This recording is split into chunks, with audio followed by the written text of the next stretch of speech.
Hello বন্ধু, কেমন আছো? জানি সবাই ভালো আছো। তো আমি এখন যাবো বাজারে চা খেতে। আর এই মাত্র আমি ঘুম থেকে উঠলাম। তোমাদেরকে দেখাবো আমি বাজারে চা খেতে যাবো। এই ভিডিওটা দেখাবো, ছোটো বড় একটা ব্লগ ভিডিও নিয়ে এসেছি। তো ভিডিওটা ভালো লাগলে লাইক শেয়ার কমেন্ট করবেন, আমার পাশে থাকবে। টাটা।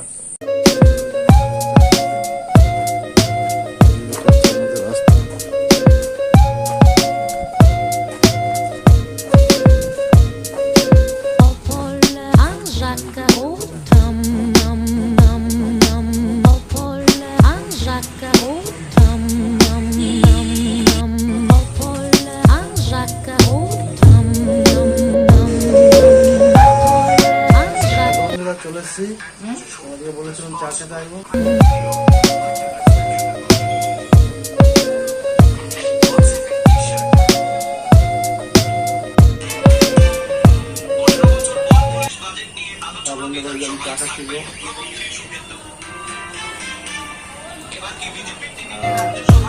যেমন মামি চা করে দিল এই মাত্র। ভিডিওটা ভালো লাগলে লাইক শেয়ার কমেন্ট করবেন, আমার পাশে থাকবেন, আরো ভালো ভালো ভিডিও পাবেন। আর এই যে হচ্ছে আমার